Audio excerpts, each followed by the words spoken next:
జిల్లాలు విడిపోయిన తర్వాత టీచర్ల అలొకేషన్లో ఈ 317 జీవో తెచ్చిన తర్వాత ఎంత వేదన, ఎంత దుఃఖం.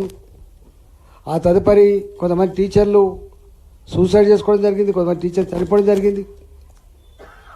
ఆ ఇష్యూ 317 జీవోకు వ్యతిరేకంగా టీచర్లకు ఆనాటి ప్రభుత్వం హింస పెడితే టీచర్లకు అండగా కొట్లాడిన పార్టీ భారతీయ జనతా పార్టీ. కాబట్టి ఇవాళ 12 లక్షల వరకు మధ్యతరగతి జీవులు లేదా ఈ ఉద్యోగులకి సంపాదించిన సంపాదనలో ఎక్కువ ఇన్కమ్ ట్యాక్స్ పోతూ ఉంది. వాళ్ళకు వెసులుబాటు కల్పించాలని చెప్పి దేశవ్యాప్తంగా నాకు తెలిసి అందరు టీచర్లు ఆల్మోస్ట్ ఇవాళ ఇన్కమ్ ట్యాక్స్ ఎగ్జంప్షన్ తోటి ఒక్కొక్క ఉద్యోగికి 50 లక్షల రూపాయలు, 50,000 లక్ష రూపాయలు, 1 లక్ష 2 లక్షల రూపాయలు ఇట్లా సేవింగ్స్లో కూడా ఉంది. కాబట్టి అంటే టీచర్ల విషయంలో, ఉద్యోగుల విషయంలో, మధ్యతరగతి విషయంలో ఇవాళ ఒక గొప్ప నిర్ణయం తీసుకొని అమలు చేస్తున్నటువంటి పార్టీ భారతీయ జనతా పార్టీ. కాబట్టి ఇట్లా అనేక రకాల ఇది ఏ రంగం చూసినా కూడా టీచర్లుగా అదే పద్ధతిలో నిరుద్యోగ యువతకు కూడా మీకు తెలుసు, నిరుద్యోగ సమస్య ఒక రాష్ట్రానికో ఒక దేశానికి పరిమితం కాదు. ప్రపంచవ్యాప్తంగా నిరుద్యోగ సమస్య ఇలా తాండవిస్తూ ఉంది. అమెరికా లాంటి దేశం మా దగ్గరికి చదువుకోవడానికి వచ్చిన వాళ్ళు ఉద్యోగం చేయొద్దని చెప్పి ఆంక్షలు పెట్టే పరిస్థితి వచ్చింది. ఇలా యూరోప్లో కావచ్చు, ఇలా గల్ఫ్ కంట్రీస్లో కావచ్చు, అనేక దేశాల్లో నిరుద్యోగ సమస్య గురించి ఇప్పుడు చర్చ జరుగుతుంది.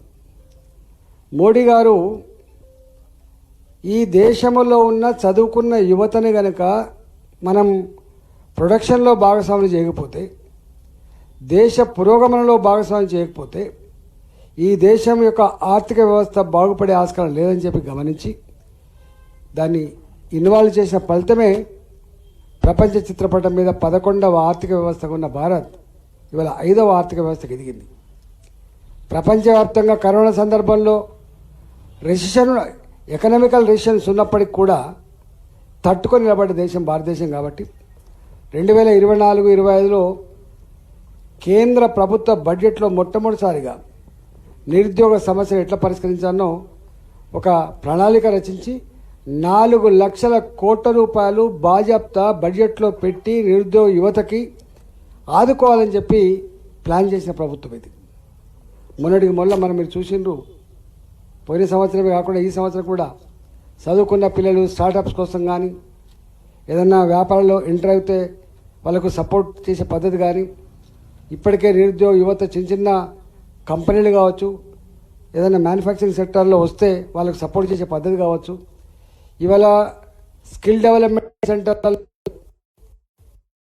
ప్రఫీది ఉద్యోగం ఇస్తానికి ఆ కంపెనీకి ఫస్ట్ జీతం మేమే ఇస్తామని చెప్పి ముందుకు వచ్చే పద్ధతి కావచ్చు. అంటే ఒక్క మాట చెప్పాలంటే నిరుద్యోగ సమస్యను సంపూర్ణంగా అడ్రస్ చేస్తున్నటువంటి ప్రభుత్వం మోడీ గారి ప్రభుత్వంగా ఉంది. ఇలా ఏ ప్రభుత్వాలు పట్టించుకోవట్లేదు. ఇలా ఏదో గవర్నమెంట్లో ఉన్న కొన్ని ఉద్యోగాల కోసం ప్రయత్నం చేస్తున్నాయి తప్ప రాష్ట్రాలలో.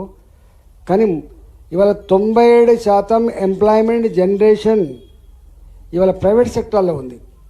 అది ఐటీ రంగం కావచ్చు, అది సర్వీస్ సెక్టార్ కావచ్చు, అది మ్యానుఫ్యాక్చరింగ్ సెక్టార్ కావచ్చు. ఇవాళ గిగ్ వర్కర్స్ ఇవాళ మనం చూస్తూ ఉన్నాం, ఎక్కడికి హైదరాబాద్ పోతే జొమాటో ఇట్లా కనపడుతూ ఉంటాయి. అలాంటి వర్కర్ల కోసం ఇవాళ ఆలోచన గంత కిందికి వచ్చి ఆలోచన చేసిన ప్రభుత్వం ఇవాళ మోడీ గారి ప్రభుత్వం. కాబట్టి 97% ఉద్యోగ కల్పన ఇంతకుముందు చెప్పినట్టుగా ప్రైవేట్ రంగంలో ఉంది. కాబట్టి వాటికి ఊతమేయాలని చెప్పి మోడీ గారు చేస్తున్నటువంటిది మొత్తం దేశంలో యువతకంతా కూడా తెలుసు. అందువల్ల నేను ఒకటే విజ్ఞప్తి చేస్తున్నా, నిరుద్యోగ యువతకి ఇలా కేంద్ర ప్రభుత్వ పరంగా ఎంత కమిట్మెంట్తో పనిచేస్తుందో చూస్తూ ఉన్నాం. కాబట్టి దాని ఫలితాలు మెల్లమెల్లగా వస్తూ ఉన్నాయి. కాబట్టి రాబోయే కాలంలో మరింత పటిష్టంగా అమలు చేసి నిరుద్యోగ యువతకి ఈ దేశ పురోగమనంలో భాగం చేసే బాధ్యత తీసుకుంటుంది. కాబట్టి మీరు ఆలోచన చేసి ఇవాళ పట్టభద్రుల నియోజకవర్గంలో కూడా ఓట్లు వేయాలని చెప్పి విజ్ఞప్తి చేస్తున్నాం.